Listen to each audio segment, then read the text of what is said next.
নমস্কার, রাধারানী হেসেলে আবারও সবাইকে স্বাগত।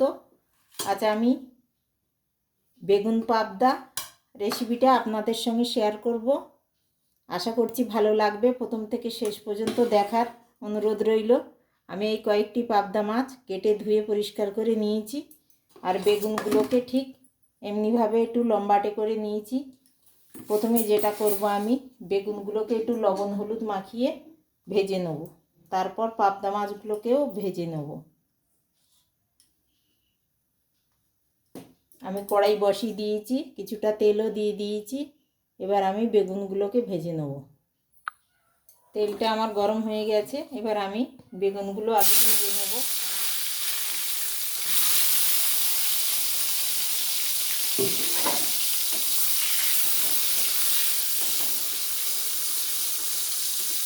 আপনারা পাবদা মাছের ঝাল খেয়েছেন, বেগুন আলুর ঝোল খেয়েছেন, এইভাবে একবার শুধু বেগুন দিয়ে একবার খেয়ে দেখবেন, দারুণ স্বাদের হয়। গরম ভাতে কিন্তু অসাধারণ লাগে এই রান্নাটা। বেগুনগুলো আমার ভাজা হয়ে গেছে, আমি বেশ লালচে করে ভেজে নিয়েছি। এবার তুলে নেব।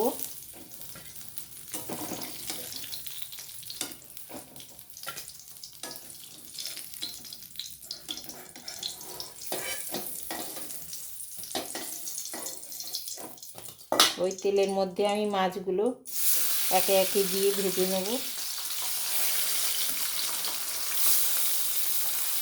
সবগুলো একসঙ্গে দেবো না, অল্প অল্প করে আমি ভেজে নেব।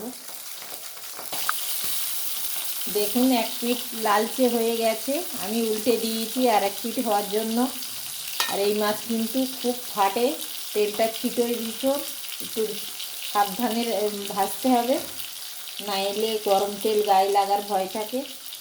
আমি এখানে মশলা নিয়েছি 2 চামচ কালো সর্ষে, 2 চামচ সাদা সর্ষে। এগুলোকে আমি বেটে নেবো একসঙ্গে। আর নিয়েছি অল্প একটু ধনে জিরে আর গোলমরিচ বেটে নিয়েছি। একটু লাল লঙ্কার গুঁড়ো নিয়ে নিয়েছি, আর লবণ হলুদ, একটু কালো জিরে ফোড়ন দেবো।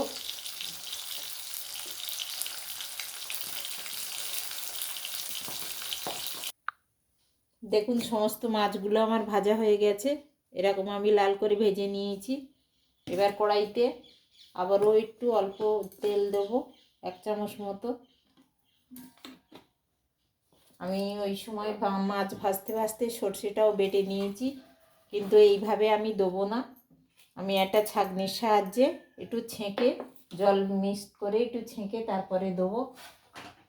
কড়াইতে দেবো আমি কালো জিরে ফোড়ন 1/2 চামচ মতো,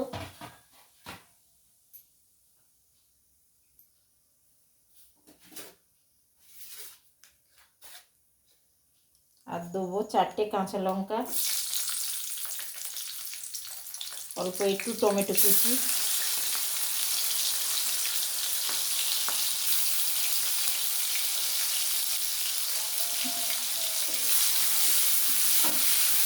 দিয়ে ভালো করে আমি কষিয়ে নেব।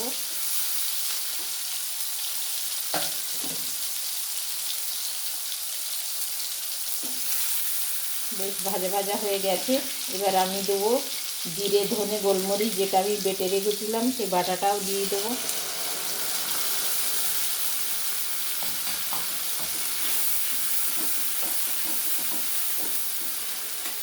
একটা টমেটো আমি একটু বেটে রেখেছিলাম, সেই বাটাটাও দিয়ে দিচ্ছি।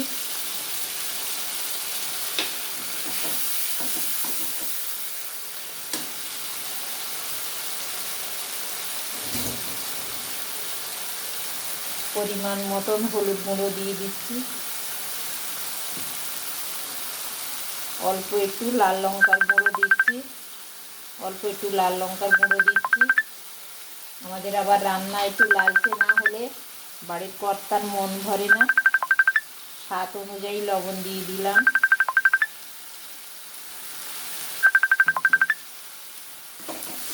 দিয়ে আমি মশলাগুলোকে খুব সুন্দর করে কষিয়ে নেব। এবার আমি গরম করে রাখা কিছুটা জল দেবো, খুব বেশি দেবো না, আবার সর্ষের সঙ্গে একটু জল দেওয়া পড়বে।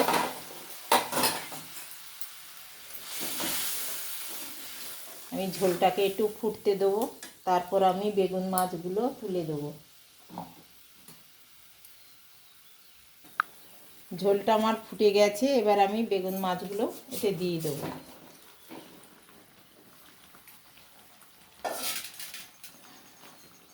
দিয়ে কিছুক্ষণ ফোটাবো, তারপরে সর্ষে বাটাটা দেব।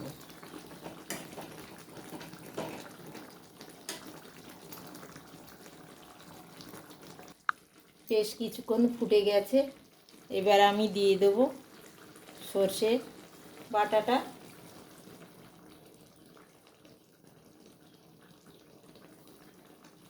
গরম ভাতের সঙ্গে একদিনও হলে পাবদা মাছের এই বেগুন পাবদা রান্না করে খেয়ে দেখবেন, সবারই খুব ভালো লাগবে, বাড়ির সবাই খেয়ে খুব খুশি হবে আশা করছি। এবার আমি কিছুক্ষণ ফুটতে দেবো, তারপরে আমি রান্নাটা নামাবো। রান্নাটা আমার হয়ে গেছে, আমি আর ঝোল কমাবো না, গ্যাস অফ করে দিয়েছি। এবার একটা আলাদা পাত্রে নামিয়ে নিয়ে দেখাচ্ছি কেমন হলো। যেহেতু আমরা ভাত দিয়ে খাবো সেই জন্য একটু ঝোলটা রাখলাম। আজ আমার এই বেগুন পাবদা রান্নাটা কেমন লাগলো অবশ্যই জানাবেন। যদি ভালো লেগে থাকে একটা লাইক কমেন্ট আর একটু শেয়ার করে দেবেন। শেষ পর্যন্ত দেখার জন্য অসংখ্য ধন্যবাদ। সবাই ভালো থাকুন, সুস্থ থাকুন। দেখা হবে আবার পরের কোনো ব্লগে। আজকের এই পর্যন্তই।